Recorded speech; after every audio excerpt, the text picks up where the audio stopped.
Bonjour à tous, bonjour cher jury, bonjour cher public. Le sujet d'aujourd'hui, la dictature c'est tais-toi, la démocratie c'est cause toujours. C'est vrai qu'à la lecture de cette phrase, j'ai fait un peu un constat de désespoir qui m'emporte. J'ai l'impression que la messe est dite, qu'on devrait tous préparer notre suicide.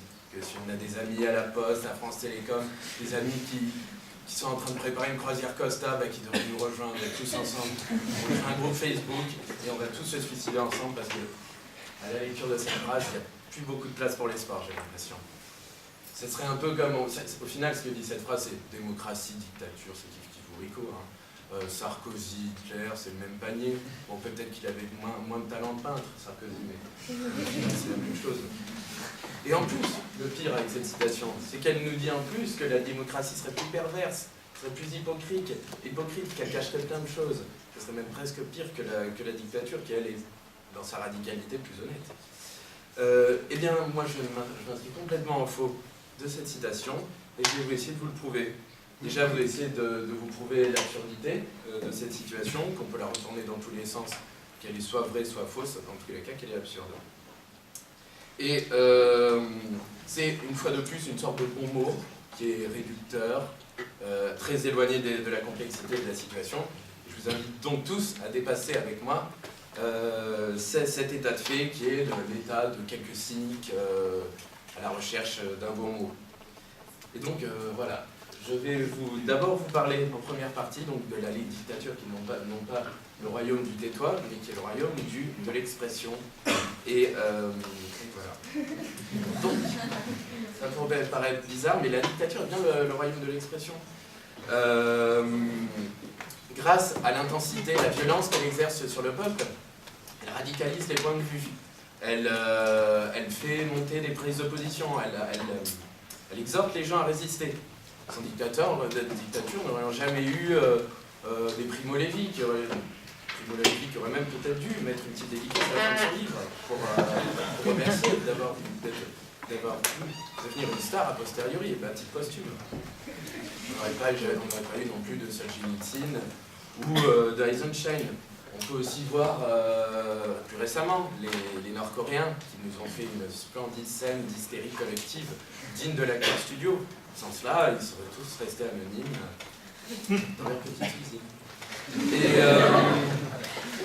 Mais en fait, le vrai enjeu de cette citation, c'est le danger qu'il y a à assimiler les deux régimes, c'est-à-dire dictature et démocratie. Et donc je vais vous, cette fois, en deuxième partie, vous montrer que la démocratie, ce n'est pas, non pas l'empire des consensus mous ou des débats plats, mais que c'est aussi le royaume de l'empire de l'écoute, où on se sent donc écouté. Et la démocratie, qu'est-ce qui va arriver bientôt? C'est les élections présidentielles. C'est donc le moment idéal pour se faire écouter. À titre personnel, je peux vous conseiller peut-être de voter Philippe Poutou si vous voulez voir vraiment ce que c'est l'alternance ou le changement. Et montrer que la démocratie, ça existe justement. Alors c'est vrai que la démocratie quelquefois a tendance à s'endormir, mais il y a toujours des défenseurs qui sont là pour la garder vivace, pour la raviver. On peut citer pendant l'occupation Éluard ou peut-être Jean Moulin. Aujourd'hui ça serait peut-être plus, je sais pas, Francis Lalanne ou cette comédie musicale qui vient de sortir qui s'appelle 1789, Les Amants de la Bastille. Tout un programme. Et justement, je ne résiste pas à vous citer un petit extrait de leur dernier single, qui est un joyau de libre pensée et de révolution. On veut des rêves qui nous soulèvent, on veut des fleurs à nos douleurs, on veut du sens de l'innocence. Au nom de nos libres penseurs, au nom des larmes qui nous désarment, on doit pouvoir changer l'histoire. Voilà.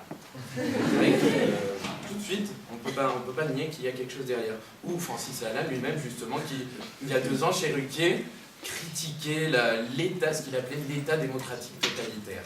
Voilà, une pensée très forte, très puissante. Et qui disait, quoi qu'il arrive, même si on m'enlève tout, je garderai toujours ma guitare. Alors, il ne faut vraiment pas se laisser avoir par les constats pessimistes de quelques ayatollahs du relativisme. Cela ne mène à rien. Qui pourrait dire aussi que la démocratie n'est pas vivace au sein de l'EM Lyon? Quand on va prendre l'exemple par exemple du choix des cours. Alors certes, quand on est MSC1 comme moi, il nous reste souvent un peu des miettes. Tous les autres masters ont déjà pris les autres cours, mais il nous reste quand même quelques cours, et des cours qui nous ouvrent des nouvelles perspectives auxquelles on n'aurait pas pensé. Par exemple, moi là je me suis retrouvé au second semestre un cours qui s'appelle Marketing des homosexuels unijambistes. Oui, pourquoi pas. J'en ai un autre qui s'appelle Exercer ses talents de leader dans une geôle fasciste en Serbie. J'y aurais pas pensé avant, pourquoi pas. Après, il y a des cours aussi qui ne sont pas souvent toujours très faciles d'accès pour nous, parce qu'il y a des prérequis qu'il faut valider. Notamment, là, il fallait que je valide pour un RSE, finance pour manager et flux traversière. Donc, c'est pas évident. Et donc, je pense que c'est important d'avoir rappelé ce côté très réducteur de cette citation. Et au final, il faut aussi penser à une dernière et principale lacune, qui est en fait le fait que ça confond liberté d'expression et pouvoir de décision. En démocratie, ce sont rarement les aboyeurs, les porte-paroles qui prennent au final les décisions. Ils sont là juste pour relayer une sorte de pseudo-propagande. On peut par exemple penser à Nadine Morano, qui heureusement n'a jamais pris de poste de responsabilité au ministère de l'économie, quand on sait qu'elle confond Renault le chanteur et Renault les voitures, l'entreprise automobile. Heureusement qu'elle n'a pas été là quand Renault a décidé de se privatiser. On peut dire aussi de Rachida Dati qui, elle, voit des godes et des fellations partout dans l'économie. Heureusement qu'il a eu des responsabilités à ce niveau-là. Qu'est-ce que ça serait été? Et donc au final, il faut dépasser cette citation qui est très réductrice, qui, on peut la retourner dans tous les sens, elle est toujours fausse. Et en fait, raviver le côté peut-être, enfin, contredire le côté négatif de la dictature, qui est au final le berceau de plein d'expressions, qui a un côté aussi réagit, résiste, qu'il faut pas oublier, pas seulement le côté des toits, et la démocratie qui n'est pas qui est le berceau des débats et de la remise en question. Et donc, ma contradicteur, je ne sais plus comment on dit, a cité la phrase de Churchill qui est vrai, nous vient à n'importe qui à l'esprit quand on lit ça, elle la complète très bien, celle de c'est le pire des régimes à l'exception de tous les autres. Et je pense qu'il reflète justement très bien ce relativisme ambiant et assez néfaste.